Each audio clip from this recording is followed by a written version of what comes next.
Hi, everyone. I'm Caitlin Moore, the Financial Literacy Manager at Union Bank and Trust, and today we're talking about needs versus a want. This is an extension off of our budget series, so hopefully by now you've created a budget, even if you're in the preliminary stages, but you're looking at what is coming in and what's going out with your expenses. And today we're going to talk about narrowing down your budget to what needs to be there versus what we want to be there. So let's get started. We want to first define what a need is. And a need, when it comes to your budget, is four main things: your food, shelter, transportation, and utilities. We have to have food to survive. We have to have shelter to be safe, transportation to get from point A to point B, and we need to keep our utilities on. So when we're thinking about what is necessary on our budget, we're thinking within these four walls. So food does not include eating out. It simply means going to the grocery store. So we're not counting our extra spending, whether it's coffee or just going through the drive-through. That's not at all a necessity, but food is. Shelter can come in many forms. Maybe it's an apartment, a house. Maybe you're just living with someone, you're paying rent, you have a mortgage. Maybe you're using a community resource for your shelter. But this is somewhere safe that you can go at night and sleep. And then transportation also can mean a number of things. You don't have to own a car to use transportation. You could use the city bus, you could use Uber, ride shares. Maybe your transportation is a bike. Whatever that looks like, we want to make sure there's room in our budget to pay for that so that we can get to from point A to point B, especially if we're working. We want to be able to get to work so that we can continue paying our bills. And then utilities. We got to keep the lights on, the water running, and our AC on in the summer, and our heater in the winter. So we want to make sure that our utilities are paid up in full. So those are the main things that need to be on your needs list. This is the part of your budget that is paid every month that we're budgeting for without exceptions. The other stuff is under our want category. And we're going to go into a little bit more about our needs and what categorizes a need. But just for definition, it's your food, shelter, transportation, and utilities. Moving on to a want. A want are things that we want to have in our budget, but if we don't have the money for them, they're the first thing to go. So concerts or entertainment, new pets. Now, if we have a pet that's on the needs list, we still got to feed our pet and take care of them, but we're talking new pets. We don't need to budget for new pets if we don't have the finances for them. Eating out, like I said, food is a necessity, but not eating out. So if you're tight on money, eating out should be one of the first things to go because it'll save you a lot. Movies, sporting events, new clothes. So clothes would be a necessity if we need a certain uniform or a certain type of clothes for work, but new clothes, if you're just out shopping, frivolous spending, this is part of the want list. It's not part of our survival. So there is a difference between needs and wants. Needs has to do with survival. If we don't have enough money to do everything, we still have to survive. So with those four basic needs, and then wants is everything else. So when it comes to budgeting, you should always put your needs over your wants. So needs have to be paid in order to survive. Wants are extra things that we just simply want in our budget. When budgeting, and if you have your budget that you've been working on, it's important to list all of your needs first and your wants second. So what I always suggest in my coaching is that you write out your budget as you need to, all of your expenses, but then maybe put an N for need and a W for wants, and go down your list and figure out what is actually a need on your list and what is a want. Because we want to make sure that we're deciphering what we need on there and what we want on there, because when money is tight, we can go straight to that list and say, well, let's take this off, but we aren't going to touch our needs list. I have this in a nice little worksheet. It's a needs versus wants reminder. It kind of gives us a more extended list of what would categorize a need versus a want. So we've got food, shelter, utilities, transportation. We talked about those. Essential clothing, like a uniform for work. Definitely we need to take care of that, but oftentimes that's not a every month type of budgetary item. It's just a one-time thing or an occasional thing. A phone. We do need our phones. I get that. But what we don't need and what goes on the want list is a new phone. We don't always have to have the latest or greatest. We just need something that works. And so though the phone is on the needs list, it doesn't have to be the best one that's costing us a lot of money. Insurance for your car or your home. things like that. Even renter's insurance, definitely a necessity because we don't want to be put in a financial bind later on if something were to happen. So paying a little bit now for insurance will help us in the long run. Gas for our transportation, that really does fall under the transportation budget. If you're paying for gas, if you're not using a community resource for that. And then debt. Debt is definitely on the needs list. We should be paying at least our minimums on our debt. If you don't have enough money to pay off your debt, at least keep up on the minimum payments. And this is going to keep us from earning extra interest, going to collections, paying fees, things like that. So at minimum, pay your minimum fee on your debt. And then car maintenance. This sometimes borderlines between a needs and a want, but I'm a big fan of planning ahead for car maintenance issues. So oil changes or new tires, especially in a state like Nebraska, where we just don't have great roads because of the weather fluctuations that we have all year round. So I try to save, and I suggest saving for the tires and the oil change. And what you consider doing is, if you need tires on average every 2 years, you see what it costs, and then you divide that by 24 months, and that's how much you should be saving monthly towards your tires. For oil changes, I tend to get my oil change every 3 to 4 months. So I look at how much that costs, let's say $50, I divide it by 4, and that's how much I'm saving per month. So it doesn't have to be a whole lot of money that you're saving monthly. It's going to build up, and you might have a nice little cushion of car maintenance money, but it's going to save you money in the long run, or it's going to prevent you from having to dip into savings or come up with all this money, especially for tires if you needed them.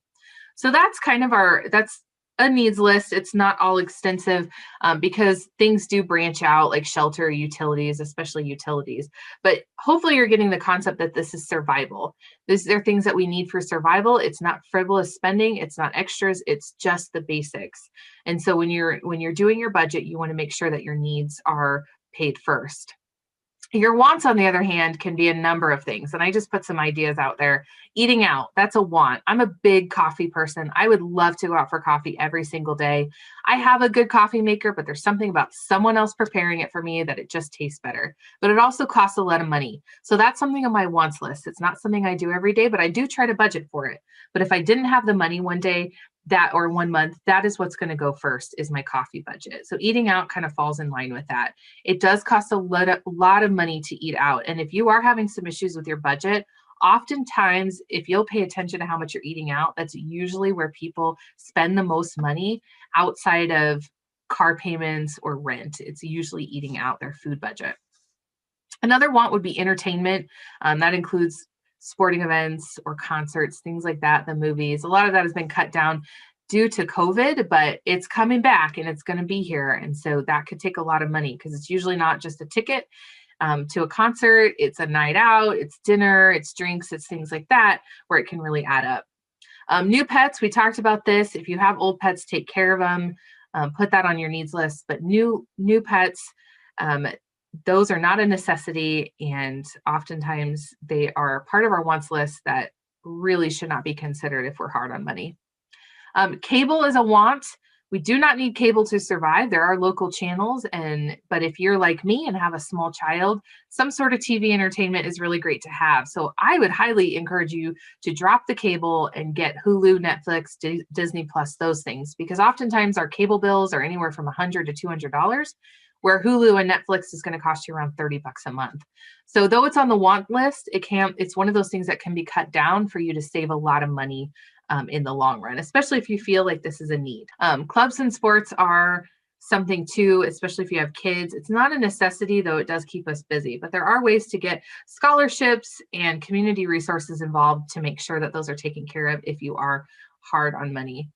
Vacations, not a necessity, though we would all love to get away. It's not a necessity, but if you could save a little bit at a time, oftentimes that's how we get that want onto our need list. Gifts for other people. Please do not ever feel obligated to buy a gift for someone, even if they buy a gift for you. I think the worst thing in the world for me would be if somebody gave me a gift, but they couldn't afford it, or they had to cut out an expense elsewhere, like say on their food budget or their utilities, in order to give me a gift. And I would just feel so guilty receiving that gift. So gifts are supposed to be given because you love someone and you want to give them a gift because you can. So don't ever feel obligated to return a gift just because you got a gift. This is one thing that could really cost you a lot of money, especially around Christmas time. Plan ahead for gifts. That's one way to get that accomplished. Just have a gift giving budget. And we talk about that in our budgeting series too.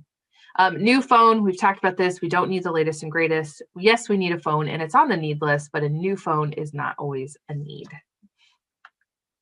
So how can I still get my wants? This is a question I'm asked as a financial coach a lot, because if we looked at our list, which is there on the left, you can see it's a lot of things that we do every single day. Clubs and sports could even include a gym membership. It's not a want. I mean, excuse me, it is a want. It's not a need. And so how do we get those things into our budget and get some of those things taken care of? Well, I would just encourage you to ask yourself a couple questions. Do I have money to budget for this? For me, it would be the coffee. So we'll use that as an example. I have to ask myself, can I afford this? Can I get coffee today? Do I have money in my budget to do this? If it's a yes, throw it in there. It's fine. If it's a no, then we don't need it. I don't need coffee to survive. I need food to survive.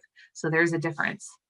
Can I buy it cheaper elsewhere? I think even when I can't afford to get coffee often, I will ask myself, is it cheaper to go to this chain or this chain? Because I do want to save money where I can, but can you buy it cheaper somewhere else? When it comes to buying bigger items, I would highly encourage you to have the 24-hour rule. So you define what is a big purchase. Maybe it's $100 or $500, but you define that, and then wait 24 hours when you find what you want to give yourself an opportunity to look for it cheaper. A lot of big box stores change their sales on Sundays. And so if you could even ask a salesperson, when is your sales change? And is there a chance that this new TV is going to go on sale? Something like that. Ask the questions, but also do a little research. 24 hours gives you a chance to let those endorphins come down, which is the chemical in our brain that gets excited when we're excited about purchasing something, which often drives us to buy something. But we got to let those die down a little bit so that we can make some rational decisions, which include, can I get this cheaper elsewhere? And if I wait, will it become less expensive? This is that same concept of when sales change, it may be less expensive. So maybe you find a TV on a Saturday, but it's not on sale. Will it be on sale on Sunday? Can we wait 24 hours simply because it's going to be on sale and we're going to save money? These are the things you can ask yourself as you're trying to get your wants into your budget. And then most importantly, can I live without it? Do I have to have this cup of coffee today? No, I can live without it, or I can make coffee at home. So this is a big question. Do I have to have it? Do I have to have it now? And can I live without it? If you were to assess your budget and looked at all your wants list, there's probably some things that you can take off of your list. And I would encourage you to do so, because there's oftentimes once we visually see it, we realize, man, I'm spending a lot of money in this area and I could either decrease this or just get rid of it completely and never use it again. Gym memberships are one of those. A lot of people get those and they never use them. So let's put it down on paper. Let's really ask ourselves if we really need this. And if we don't, let's get it out of our budget. So when it comes to your budget, reference your budget that you've already created. So we've talked about this in the budget series. Evaluate your needs versus wants. Mark down what is a need, what is a want. And then I would prioritize those two lists, even on the needs. What do I need first versus last? And then what is my first want versus my less needy want on the bottom of the list. So coffee would always be at the top of my list. So that's something that if I have extra money, that's going in the budget.